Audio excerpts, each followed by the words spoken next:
Hello guys, welcome back. आज के इस वीडियो में मैं आपको बताने वाला हूं कुछ ऐसे म्यूचुअल फंड की स्कीम के बारे में जहां पर इन्वेस्टमेंट करने पर आपको एक्सपेंस रेशियो कम पे करना पड़ेगा और सेकंड मोस्ट इंपॉर्टेंट चीज है कि आपको यहां पर इन स्कीम्स में हायर रिटर्न्स कमाने को मिलेंगे। आपके इन्वेस्टमेंट्स की वैल्यूएशन जो है वो काफी तेजी से ग्रो करेगी। सो विदाउट एनी डिले शुरू करते हैं आज की वीडियो को और जानते हैं उन सारे म्यूचुअल फंड की स्कीम्स के बारे में जहां पर आप लोगों को इन्वेस्टमेंट्स करना चाहिए। सबसे पहली स्कीम जहां पर आप इन्वेस्टमेंट कर सकते हैं वो है इंडेक्स म्यूचुअल फंड की स्कीम। अगर आप लोग स्टॉक मार्केट में एज अ बिगिनर अपने इन्वेस्टमेंट्स की जर्नी की शुरुआत कर रहे हैं, आप लोगों को स्टॉक मार्केट में इन्वेस्टमेंट करना है लेकिन आप लोगों को नॉलेज नहीं है कि इन्वेस्टमेंट्स कैसे करते हैं, कैसे कंपनी के शेयर को सिलेक्ट करते हैं, तब यहाँ पर ऐसे केसेस में आप लोग इंडेक्स म्यूचुअल फंड में इन्वेस्टमेंट कर सकते हैं। मार्केट में बहुत सारे टाइप के इंडेक्स म्यूचुअल फंड्स होते हैं जहां पर आपको इंडेक्स के कंपैरिजन वाले रिटर्न्स मिलते हैं। मतलब अगर कोई पर्टिकुलर इंडेक्स 10% से ग्रो कर रहा है तो आपके इंडेक्स म्यूचुअल फंड के यूनिट में आपको 10% के रिटर्न मिलेंगे। लेट्स से कोई इंडेक्स 25% पर एनम की स्पीड से ग्रो कर रहा है, तब यहाँ पर आपको उस वाली म्यूचुअल फंड की स्कीम में 25% के रिटर्न दिखाई देंगे। लेकिन आखिर इंडेक्स म्यूचुअल फंड में इन्वेस्टमेंट करना बेनिफिशियल क्यों होता है?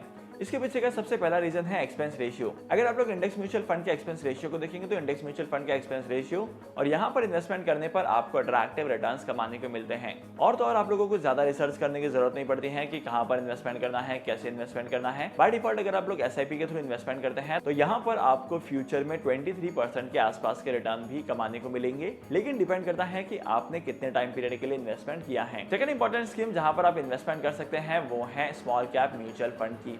इससे पहले कि बहुत सारी वीडियोस में मैंने आपको बताया है कि स्मॉल कैप म्यूचुअल फंड में इन्वेस्टमेंट करना बहुत ज्यादा रिस्की होता है, क्योंकि इन म्यूचुअल फंड की स्कीम में वोलेटिलिटी ज्यादा होती है और वोलेटिलिटी ज्यादा होने की वजह से आप लोगों के इन्वेस्टमेंट्स की जो वैल्यूएशन है वो शॉर्ट टर्म में काफी ज्यादा फ्लक्चुएटिव होती है। अगर आप लोग एसआईपी के थ्रू इन्वेस्टमेंट करते हैं स्मॉल कैप म्यूचुअल फंड में लॉन्ग टर्म के लिए, मतलब कि 3 से 5 साल के टाइम पीरियड के लिए इन्वेस्टमेंट करते हैं कम से कम, तब यहाँ पर आपको अट्रैक्टिव रिटर्न्स कमाने को मिलेंगे। लेकिन अगर आप लोग शॉर्ट टर्म के लिए इन्वेस्टमेंट करते हैं, 3 साल से कम टाइम पीरियड के लिए इन्वेस्टमेंट करते हैं, तब यहाँ पर बहुत सारे म्यूचुअल फंड की स्कीम ऐसी होती हैं जहां पर लॉक इन पीरियड होता है।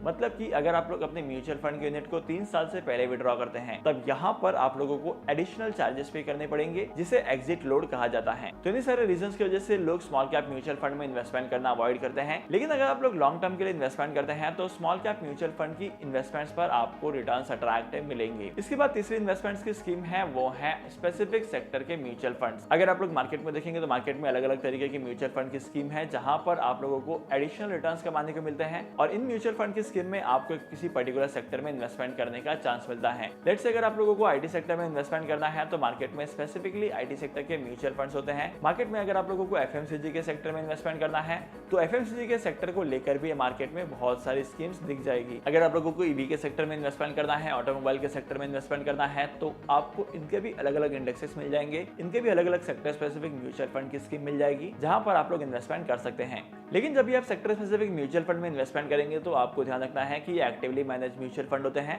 मतलब कि म्यूचुअल फंड स्कीम के जो फंड मैनेजर होते हैं वो म्यूचुअल फंड की स्कीम को बार बार चेंज करते रहते हैं, म्यूचुअल फंड के पोर्टफोलियो को टाइम टू टाइम चेक करते हैं और रिक्वायरमेंट पड़ने पर असेट्स को चेंज भी करते हैं, किसी भी पर्टिकुलर असेट को बाय या सेल भी करते हैं और इसी की वजह से इनका एक्सपेंस रेशियो जो होता है वो थोड़ा सा ज्यादा होता है। अगर आप लोग एक्टिव म्यूचुअल फंड की स्कीम को पैसिव म्यूचुअल फंड की स्कीम के साथ कंपेयर करेंगे तो यहाँ पर एक्टिव म्यूचुअल फंड का एक्सपेंस रेशियो ज्यादा निकलेगा और एक्सपेंस रेशियो ज्यादा होने की वजह से यहाँ पर आप लोगों को और एक्सपेंस रेशियो ज्यादा होने की वजह से अगर आप लोग लॉन्ग टर्म के लिए इन्वेस्टमेंट करते हैं तो यहाँ पर भी आपको अट्रैक्टिव रिटर्न्स कमाने को मिलते हैं। और बहुत बार ऐसा देखा जाता है कि लॉन्ग टर्म में एक्टिव म्यूचुअल फंड में पैसिव म्यूचुअल फंड के कंपैरिजन में ज्यादा रिटर्न्स दिखाई देते हैं।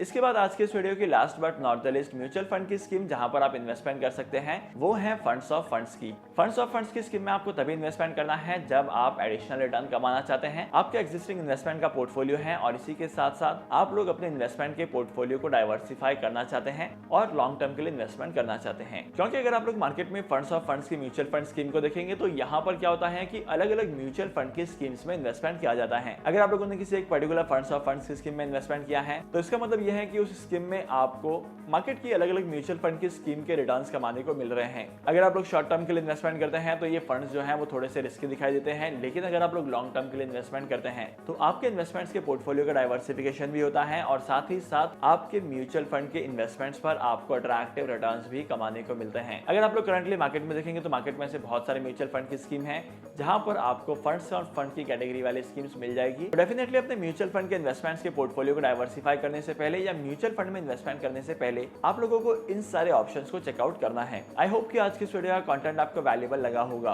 तो अगर आपको म्यूचुअल फंड के बारे में और भी बहुत सारी इन्फॉर्मेशन जाननी है तो इसके ऊपर मैंने एक प्लेलिस्ट बनाई है, इसकी लिंक आपको डिस्क्रिप्शन में मिल जाएगी। तो फिर मिलते हैं अगली वीडियो में नए टॉपिक के साथ, एक इंटरेस्टिंग टॉपिक के साथ। तब तक के लिए signing off, happy investing and good bye.